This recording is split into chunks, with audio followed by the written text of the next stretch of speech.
Hey, I want to invite you guys, if you've been listening to this podcast and enjoying this content and are passionate about protection, you should know that we have an entire library of all of the protector symposiums that we've ever done, hosted at protectornation.com.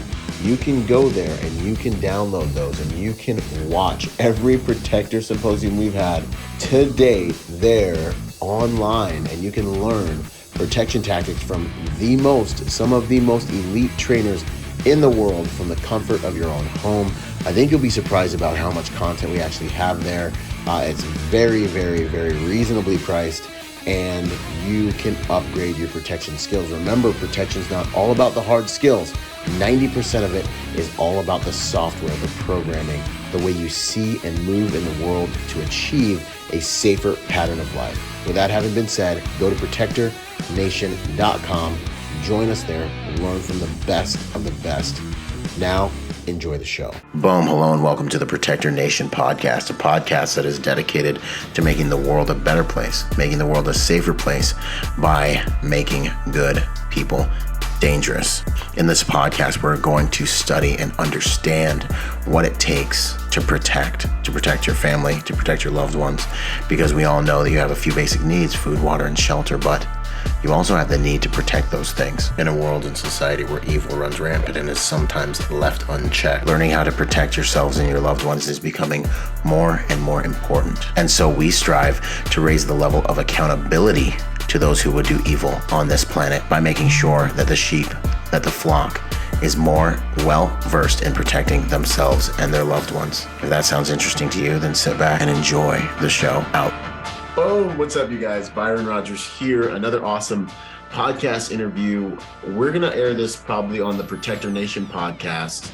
I've got Bon Bon here with me today, and I've been really excited to have her on the show for a few pretty awesome reasons. She's like a really tactically savvy female that I see out here doing things online, and I think she's a good example, kind of inspirational, like some you see out there doing it and you're kind of like, okay, cool, but she's like at a level that I kind of would like to see more women in the world at with regards to tactical skills. There's a certain energy that she brings to what she's doing, like as a combatant, when I train, it's not a game to me. You know what I mean? Like, it's not a sport, even though I am doing a sport in many cases, but I pick a lot of that up when she's like getting after it. There's an intensity there. There's a level of understanding and efficiency there.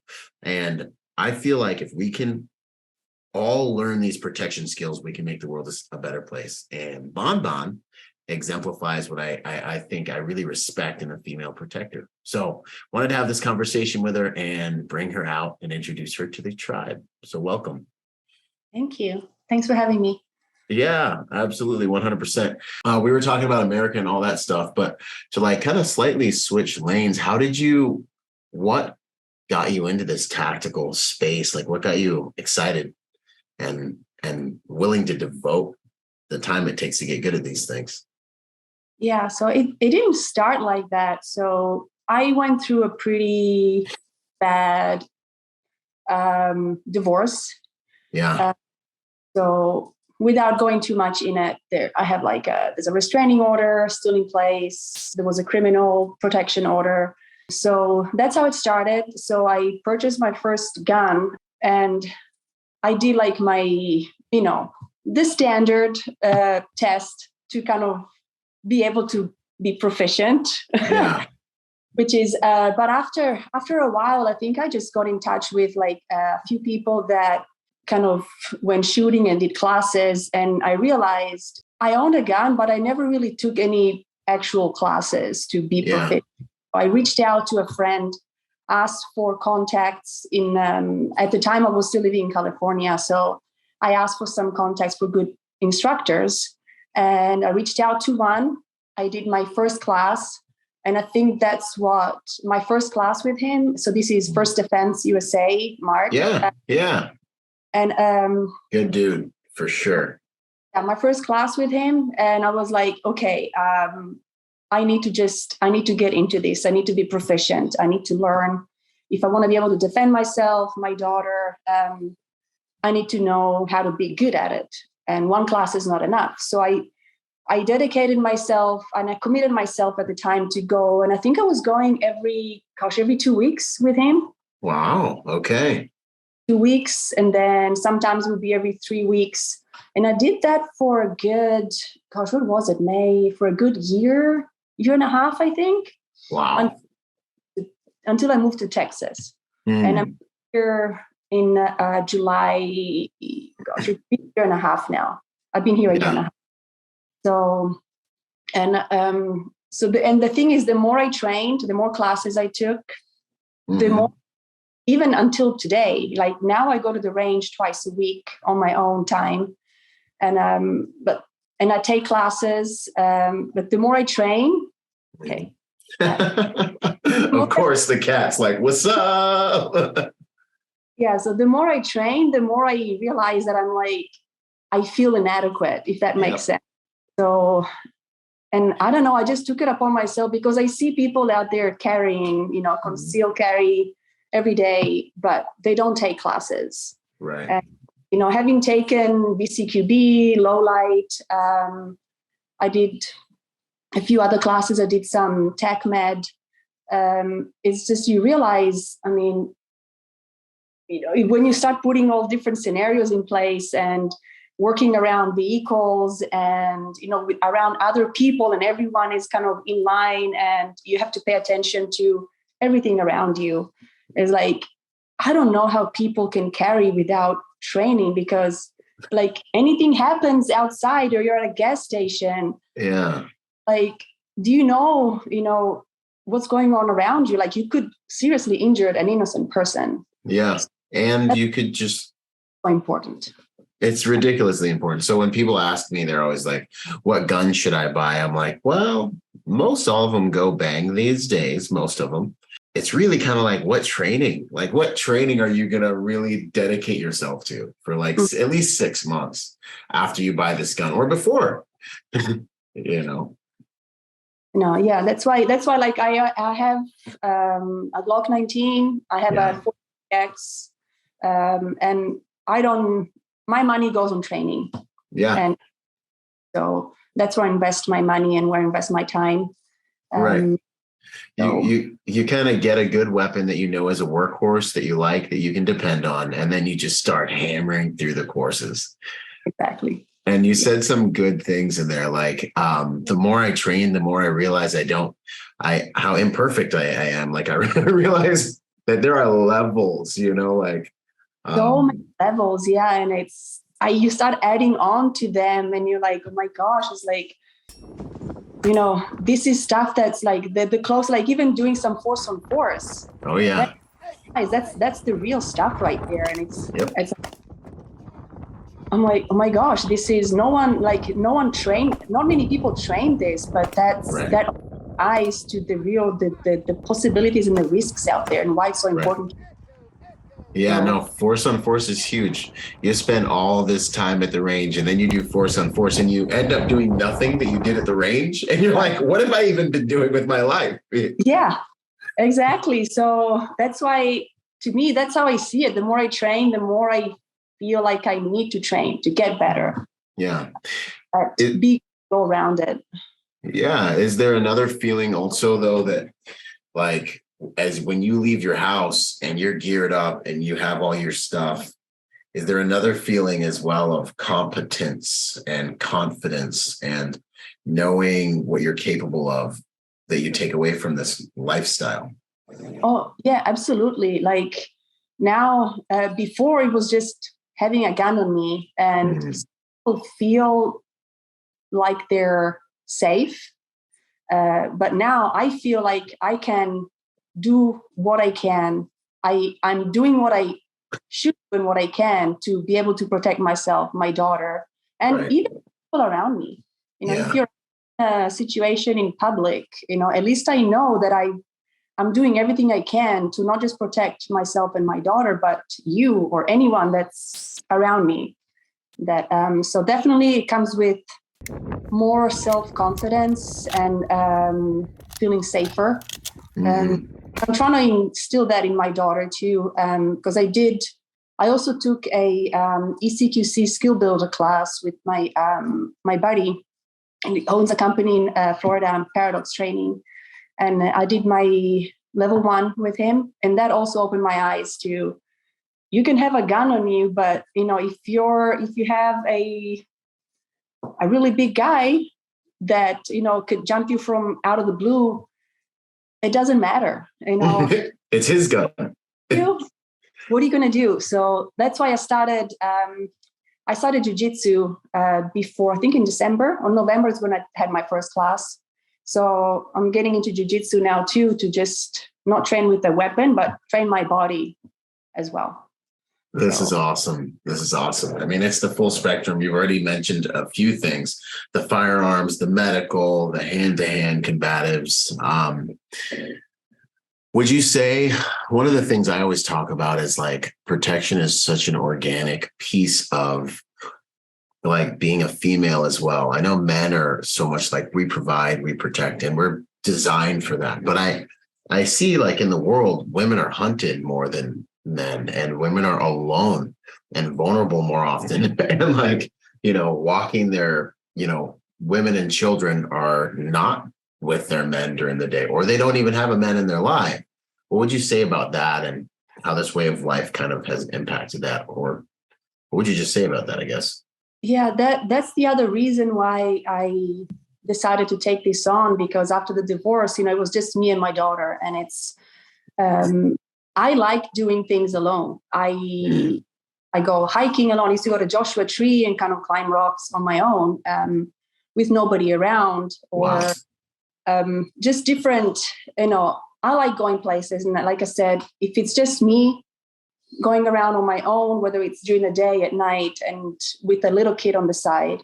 Like I was talking to my daughter a few weeks ago, says, women are attacked, because we feel like we're more vulnerable, weaker, and we can be overpowered. And it's just a fact, the data shows that. So, and that's another reason why being able to protect yourself is really important. And that contributed to like me kind of being on this journey. Different ways to conceal too. Like he doesn't, I like that I'm able to like not appear like someone that carries, or like this typical, the stereotype of someone who like carries or anything. There is the whole there's that whole gun like culture, look, gear, clothing. I'm the same way. I try to look like a dude, like as much as my clients are like, hey, if you wear a suit, we'll fire you. You need to look like a dude. So I'm like, okay, cool. I can be a dude, so it's pretty awesome. I think and of course, like now there's all these little, like, I don't know. I feel like tactical guys kind of ruined some of it, like the plaid shirt thing was really cool, but now we know if you're wearing plaid, you got a gun. Like you guys ruined it. So many memes out there about like the tactical guy starter pack. Yeah, exactly. You're 1022'd out, you're 5'11" head to toe. I love 5'11". I wear 5'11" jeans every day of my life. Right. But well, these ones, I mean, they fit me, so they look like normal jeans, but, and they're the best jeans ever, but you know what I mean? These guys, so then everyone gets like an avatar, a look, and then we know who's who in the zoo. And I think for women, it might be a little more difficult. And this is the feedback I get from mine, and all the stuff is just like, you guys wear more form-fitting clothing. I mean, now we do too, but you guys wear more form-fitting clothing. So like this breaches the conversation of how do you carry? How do you suggest carrying? What are some of your favorite ways to do it? Exactly. Like we spoke about before. I like wearing dresses, skirts, and being girly. Sorry? Being girly, right? Like being feminine. So I like going to the range and like getting dirty, but I like being a girl too and wearing, nice clothes and heels. Right. Yeah. So I did a couple videos recently because I used to do a lot of like kind of dry firing, showing ways to carry. People have been asking me, well, can you show us what that looks like at the range, like a live fire? Yeah. So I did was recently of wearing, like, for example, this is one way. Yeah. So this is this belt by Comfort Concealment that, I mean, it's, Clear. clear. And I like it because it allows you to use a Kydex holster. Yeah. Which is for safety. And, this is one of my favorite ways, and it works with crop tops. So if it's, let me see. Yeah, it works with crop tops too. So literally, and one of my videos I did was with this way here. So it just literally sit, and this belt, you can use it under leggings. You can put it up high. Yeah. Sort of tops or anything. That's one way. Another way, I'll have to get up to this. This is so awesome.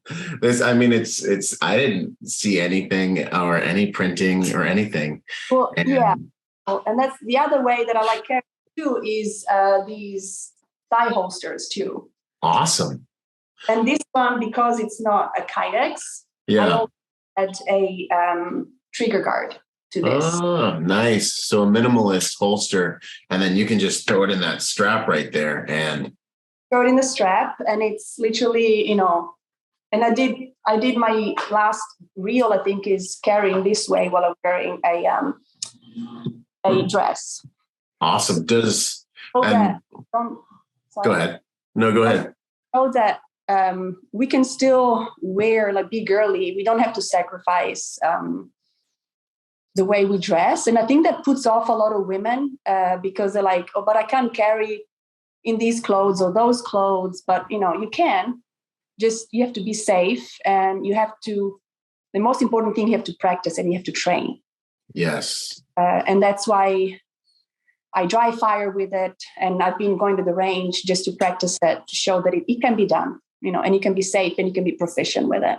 Right. I love it. And what would you say about one question, when with the inside of the leg carry, do you feel like that's secure? Like, does it like rub against your leg and stuff like that? Or is that kind of? It may depend on body type too. Yeah. So it comes in different sizes, and some women might say that it may slide down, but this particular one here, which is by Can Concealment, it actually comes with a garter belt. Oh, sweet. So you just tie it up here, and it has, straps that keeps the holster up In place. It may rub sometimes. It really depends on body type. But it's something that you may want to try. And I think Dean Adams Official has their own carry shorts. So that's another way. And, some women use belly bands. I think these two are my favorite ways when I'm wearing kind of outfits like this. Otherwise, I'll wear my standard holster. So all I have to do is just remove it from the belt here. Yeah. Yeah. And that's awesome. Because remove it from the belt, and I can just wear this on, whatever pants I'm wearing on the belt. So yeah. Awesome. What do you think? So this one gives people lots of different options, which I think is super dope. What would you say about off-body carry for females, the purse carry and things like that? So purse carry, I'm not a big supporter of it. Yeah. There could be, I don't know, if you're going to like an event or something where you have no other way, but you carry, that may be an option. The only thing with purse carry is that you don't realize that's off body. That's an object that you're carrying. Anyone can easily snatch your purse off of you. Right. You make a restaurant, you leave your purse down. It's not, that means you're carrying a gun, but it's not on you. Your attention, like if you're leaving your purse down. So if you're carrying in a purse, wherever you go, that has to go with you.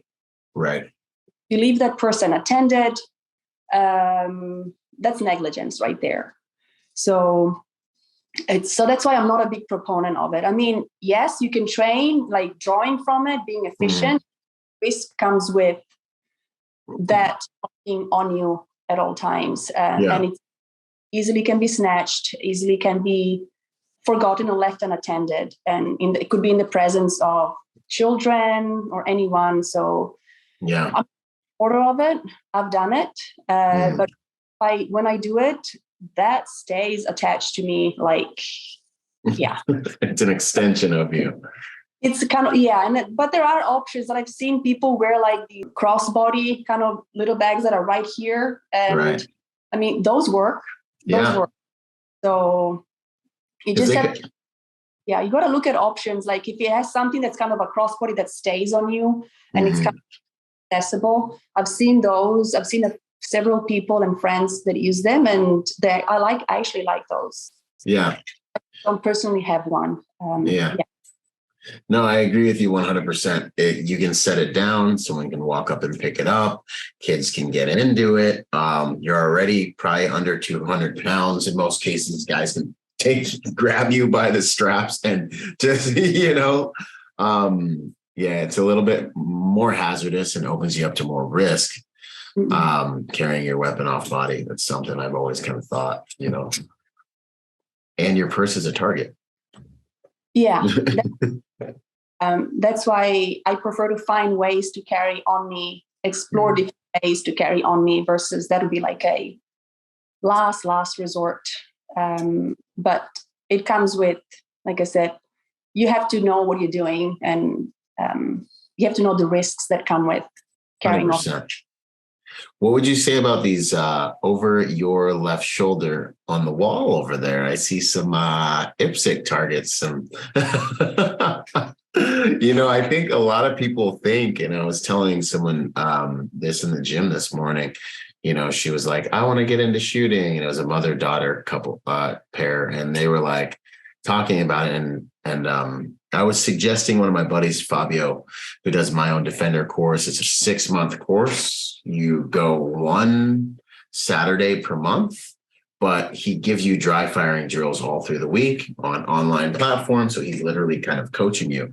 And I think it's just amazing because my experience is you get better through your dry firing and then you confirm at the range, Absolutely. I did some dry firing last night.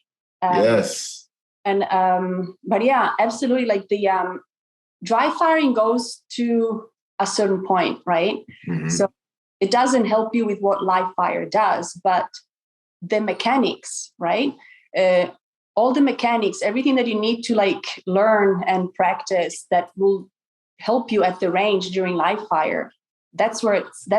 I think that's where it's at. Like to me, it helped me obviously with just getting all the mechanics down to the point where when I'm at the range live firing, you can see huge difference. Oh yeah. It's just whether it's reloads, whether it's like drawing and making sure that that red dot is on target, or different mechanics of reloads, manipulations, which I would train all the time, dry firing. But I think an example is like I was big on when I did my ECQC skill builder class, and I noticed that ECQC, just for everyone else, can you define that? Tell them what it is real quick. It's extreme close quarter battle. There it is. So yeah, the skill builder class. So are you doing that with ShivWorks with Craig? So that one, the ECQC is ShivWorks, but my buddy Ruben, that through the company Paradox Training, does the skill builder 1 and 2 class. That's taken from, I'm pretty sure, and he'll tell me if I'm wrong, but I'm pretty sure it's taken from ShivWorks curriculum. He just does the skill builder, and they work, they work together with it. So nice. Sorry for the interruptions. All right, go back to what you were saying. Yeah, so I was just saying that one of the things that I was like practicing a lot was malfunctions like tap rack, or whether it's clearing the magazine. And it was during one of my class that I had with him that I think that's what at the end kind of saved me, is that I was able to pick up the gun in the fight, and there was a malfunction, and I didn't even know I did it until I saw the video. Yeah. It was thing, and that comes from dry fire and continuous, practicing and training. So That's why I think, although dry firing is gets you to a certain point, I think it's really important to get you to where you, like, if you're on a training path, that helps huge. 100%. Getting all of the actions to where they're just, I mean, I don't want to use the term muscle memory. Everyone hates that term now, but like, you guys know what I'm talking about. You guys know, like getting everything to where it's close to automatic, getting good reps in so that you actually have, good software written in your mind so that it's easy. You go to the range and there are a lot of things you have to get right in order to present that weapon, present that weapon and get it on target and be accurate. There actually are a lot of things, but like your race to becoming efficient is really about how many of those things can you integrate to the point where you don't have to focus on any of those things before you pull the trigger, and with dry firing, you get more reps doing those things. So then you start to be like, okay, cool. I'll just focus on the dot now, Exactly. You said it really well. That's exactly, when you're at the range, your focus should be on the target, on getting those hits on target. Everything else, you can practice dry firing and it becomes kind of like second nature where you don't have to worry about it when you're at the range. 100%. No, I love it. And it gets you familiar with your equipment to where you're more comfortable. I find, and I'll ask you about this too, some female shooters might struggle with some just not being comfortable or being scared or different things like that. I feel like you can fight that with experience, with a little bit with competence and familiarity. I'm also one of those like immersion guys, like, oh, you're scared of snakes? Well, let's get a bucket of snakes for this guy. Like, I'm that guy. Oh, you're scared of elevators? Let's just get him on the elevator, And, fear. Yeah, it works. It's clinical. But, what would you say to women that are maybe like, well, I would love to have this ability, this superpower, this equalizer at my fingertips, but like, I'm scared. What would you say to that? I mean, I get that, being scared, and I know that a lot of women feel like I think it could be like maybe they don't want to feel embarrassed because they're going to a class where they feel like maybe majority of men. Yeah. They feel like they may feel out of place. Mm-hmm. They feel like they're not going to perform well, so they'll feel embarrassed or scared. But that's how you get proficient. Or if you're really, it depends, like, how strong is your desire to be good, to be able to defend yourself. You'll do whatever it takes. So, or you need to be okay with sucking, to being embarrassed, to just not perform well if you want to get better. Yeah. And I've done it. I mean, it can be intimidating, and I know it because especially at the beginning, a lot of classes I would take were, all guys, and they were proficient, and I felt intimidated going in because I'm like, oh, I'm not going to do good. But then you realize that going to these classes, no one's actually going to look at you. No one cares. Everyone's there to learn. Everyone's there to learn something, and everyone is really, really supportive towards each other. So it doesn't matter if you're a woman, if you don't have experience, just go for it. You'll find that people are willing to help, and you have to be okay. You have to embrace the suck, I guess. I use that. No, it's good. It's awesome. You got to embrace it. That's the only way to move forward. Yeah. Be okay with sucking, be okay. And I mean, it is like a very masculine dominated environment. I hope to see more women in this space because I feel like they really need it, like an equalizer out. Women, children, people that are older, guns, no matter who it is, if they have a weapon and they know how to use it, it's an equalizer. And I'm not as much of a target when I'm walking to my car, late at night. And just I'm not. I don't have, one of the world's most valuable resources, necessarily. So yeah, it's like, that's the thing, is like you can focus on being afraid, or you can focus on, getting out there and efficient. And if anything happens, being prepared. You'll be prepared. So yeah. And it's a level of esteem and confidence that I find. Once that competence once you're at a certain level of capability, there's a confidence that comes from that, an ability to really actually like appreciate who you are and what you bring. And like you were talking about in the beginning of this conversation, like as an asset, you're an asset to contributing to a safer environment in the room. Like, you're sitting in a Starbucks. No one else knows, but you know what you can do. You know what you bring to the table. And that's an amazing feeling to be able to like bring to the world, whether they appreciate it or not, Yeah, absolutely. And it also helps through the different training. It helps with being aware of your surroundings, which before I was horrible at it before. I'm at it now, but it comes with, wherever you go, you start thinking about that. You start looking around, you pay attention.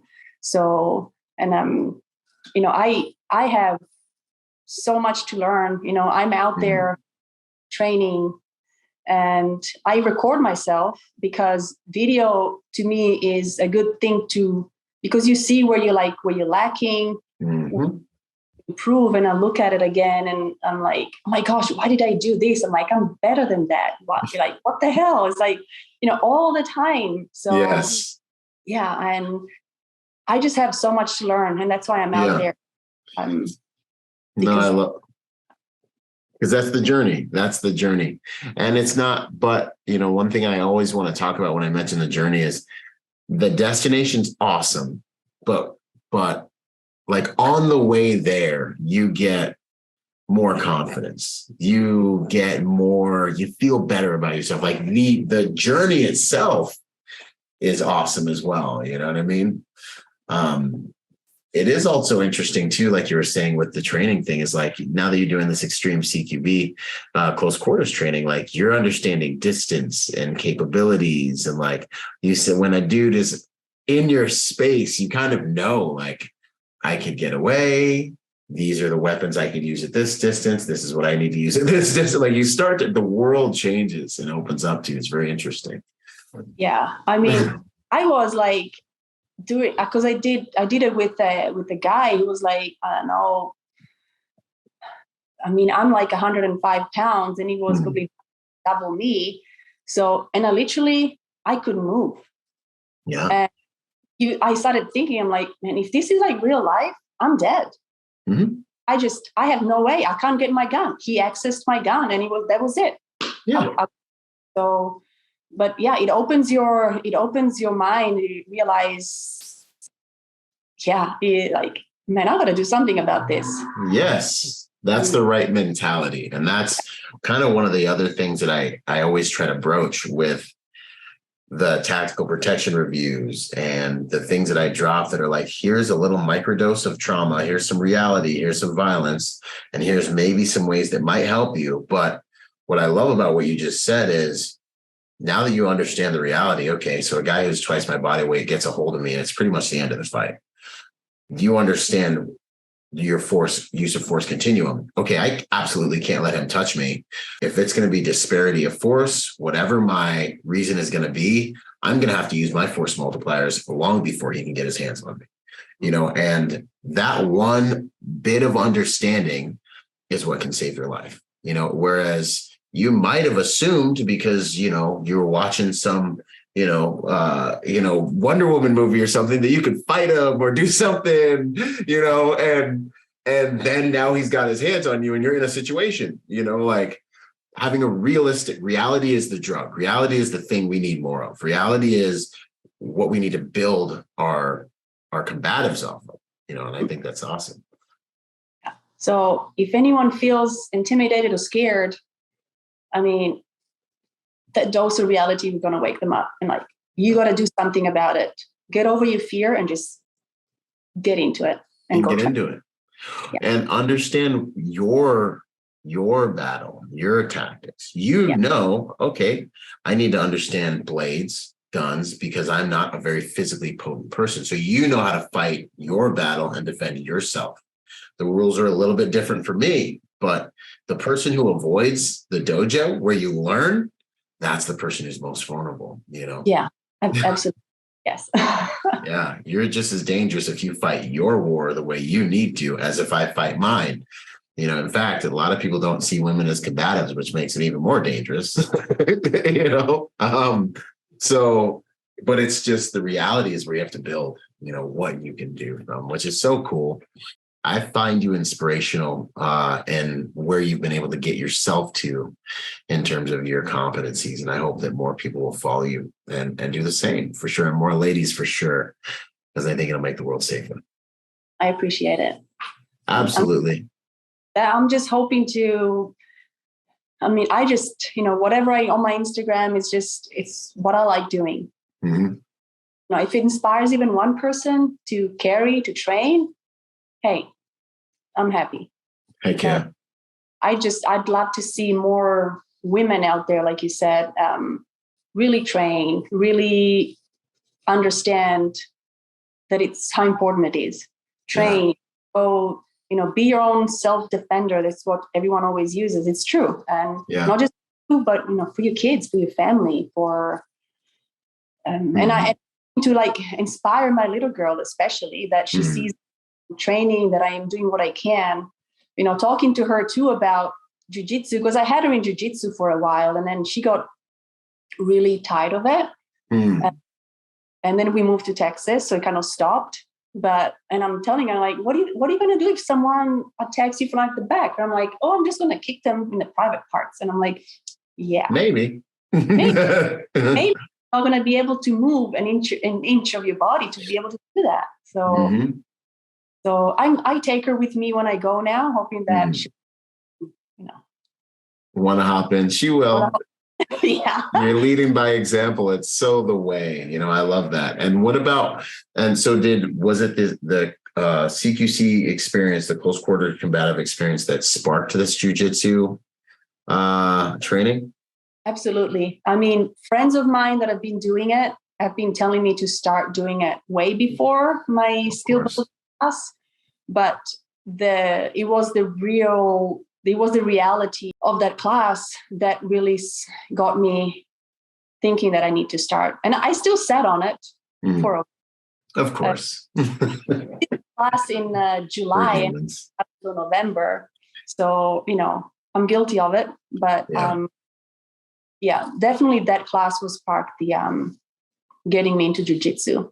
Good. And doing classes in jiu-jitsu made me realize, oh my gosh, I suck at this. I gotta do something about it. Yes. No, it's the truth. That's what the dojo did to you.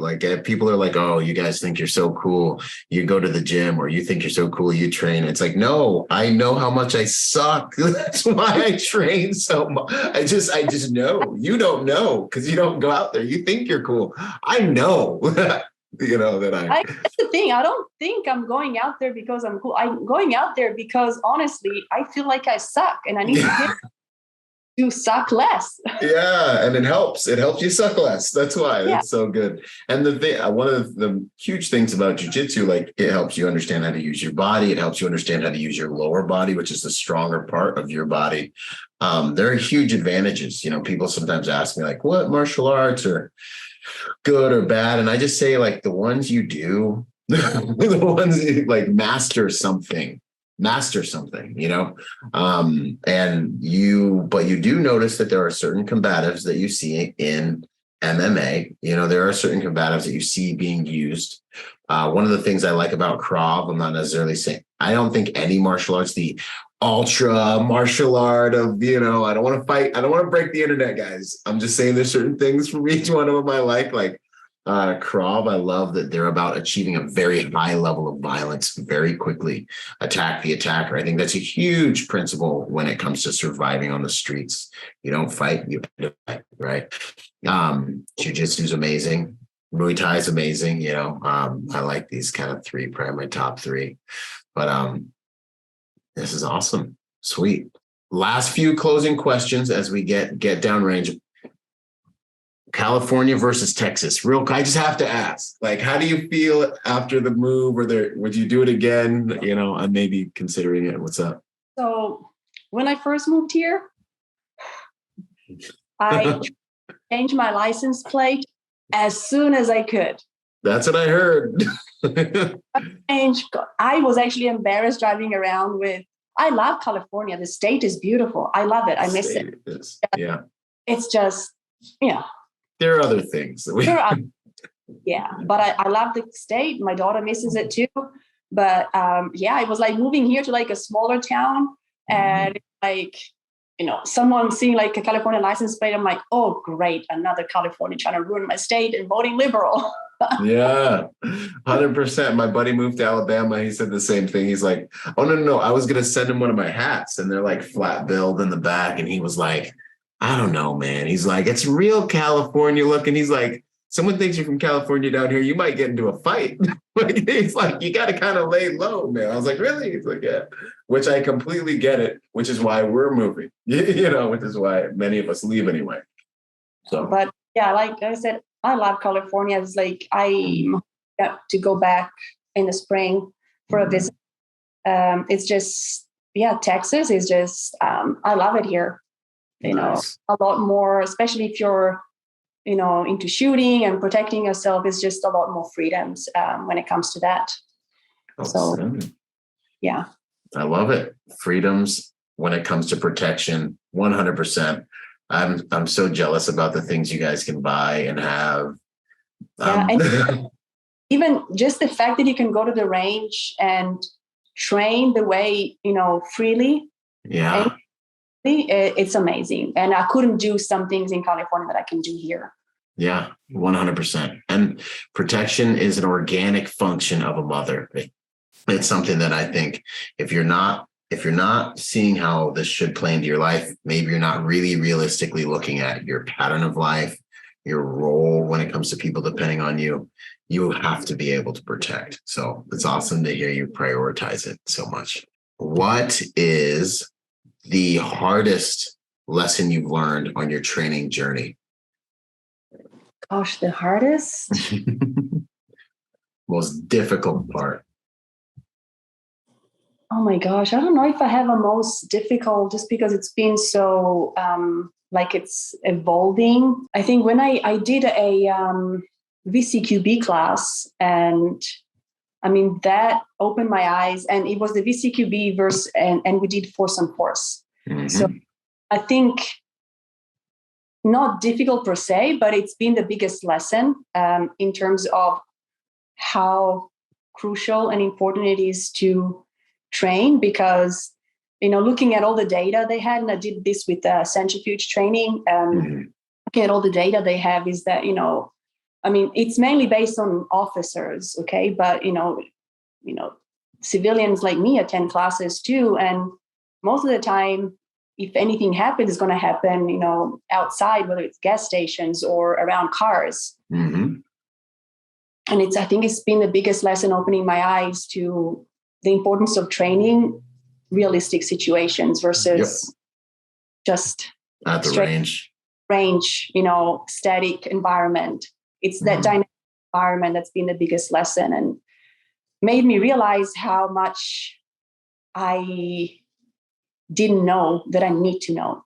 Yeah.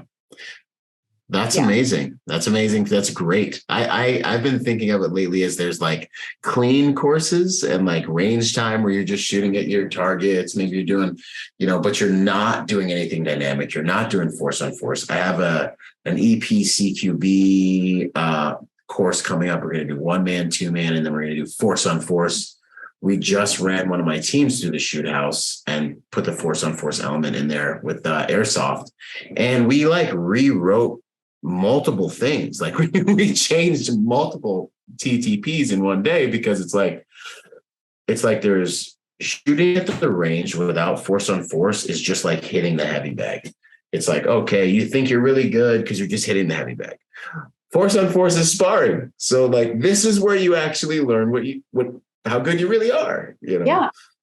We had it's kind of like a square where you have cars on each corner and people behind each car on each corner, and you all had to attack a certain target. But you don't just go, you got to look someone else. If you're pointing the gun and then you have someone that side, this side, and you can only fit so many people behind a vehicle, and to the point where you're safe, you're behind, cover and concealment. So that's all stuff that made you realize, oh my gosh, no matter how good you think you are, do some force, open your eyes. Yeah, 100%. And there's a lot of chance in combat. That's why people who understand violence don't want to fight you. It's always the people who don't understand violence that want to try it out, That's good stuff. That was a great answer to that question. What would you say has been maybe your proudest or greatest achievement on your protector journey? Honestly, I think it's just my discipline. And determination to get to it. I may not feel motivated to go. I love it, but someday not. But I think I'm proud of the fact that I keep disciplined and determined to keep going and keep learning, because I know it's a never-ending journey. And so I think that's it. It's just, I'm proud of the fact that I can do that, but also open to learning other ways. Like I said, maybe getting into jiu-jitsu. And I think that's probably it. Just keep at it. Yeah. So the journey itself is rewarding. It's interesting. I mean, you're a protector, it seems like, by nature. I always talk about the protection DNA. So for you, as you're on this journey and you're learning these new skills and you're learning about yourself, it's like interesting. It feeds you something, like going and training and being in the crucible and all these things, that it feeds us something that we then get to walk around with and carry out into life with and serve people with if needed, which it's interesting. It takes on a momentum of its own, I guess. Outstanding. It is a weird like feedback cycle. It's like the more you train, like I said, like you come out of it more confident, but also more aware of the fact that it's just not enough. It's kind of a double edge. It's kind of confidence goes up, but also you're like, but I'm like, I still suck. But then it's kind of thing. So, yeah, it's a weird relation, but that's exactly what it's like. That's hilarious. But then also, you also know how hard it is too. Like, someone pulls out a gun and they're trying to get combative. It's like, I know how hard it is to actually do this effectively. Like, so you have an edge there too. Yeah, I've had so many embarrassing moments at the range. Like, it's crazy. And like, I'm like, how am I not able to hit this target? It's like, I'm not even far away from it. And it's just, when you start adding all the things you're learning and putting them together, and it's like, you start overthinking and your brain just goes, yeah. So it happens. Like, I do things that I'm not proud of, that I'm like, I should be getting this. I should be doing this. And that's why we keep training too, because just to get over that last mistake, right? Yeah, no, good stuff. Well, I love it. I think it's awesome to see you and others like you out there starting to get into the game, not starting, but just on your own journey as protectors, and like showing the ladies that you can do this, you can still look awesome, be feminine, and still be lethal, and protect your family and all that stuff. So I think it's pretty amazing. So thank you. Thank you. Yeah, this has been an amazing conversation. Thanks for your time. Any last messages to the ladies out there before we get out of here? Just suck it up and get out and train. Stop thinking about it. Just do it, because I think that's it. Yeah, no, I love it. Any messages to the men out there? Any thoughts? Dudes, maybe dudes are watching this wondering about training. I don't know. I don't know. I mean, the same for them. Just, everyone has their own limitations, whatever it is. Right. But if you have the chance and you carry, just get out there. And I'm like, all the guys that I trained with, they've been amazing. They've been such a huge part of my journey. So, I don't know, I think for everyone, I always say, just train and help others in their journey to, to be a mentor to them. Everybody goes through stuff. So everybody has their fears, and just, help them on their journey. 100%. I agree with you. Don't be a cool person, be a good person, help people on their journey, contribute. And it's the training that makes a difference, not your background. I mean, your background's a great starting point, but it's really what you're doing, what you can do today, which comes down to what you've been doing, like in your lifestyle. Like you said, you go to the range twice. I think you said 2 times a week. Like that's a lifestyle. It's more than just a job. It's a lifestyle. So it's an honor. Thanks again, Bon Bon. I hope you guys will go and follow her and see her awesome content and get it out there. And thank you again. Thank you so much for having me. Absolutely. It's an honor. Boom. That's where we'll cut it. Sweet. So my dudes will come on here. Hold on one second. Hey, Art, at the beginning of this, when she mentions her ex, we'll just clip that part. Maybe just the part where she says, where I'm like, hey, what got you started in this? And then we'll just have, I had a rough divorce or something like that. And we'll cut it right there. Good. You good with that? Yeah. Okay. And then I can send it to you when we're done, and you can double check and make sure it's good, because the last thing I want is to start some kind of drama. Drama's already there. It's just how much worse going to get. Yeah. Okay. And then if you need anything, if you ever need anything, you can call me anytime. So appreciate it. 100%. And sweet. So that's it. All right. You will get this thing knocked out, and awesome.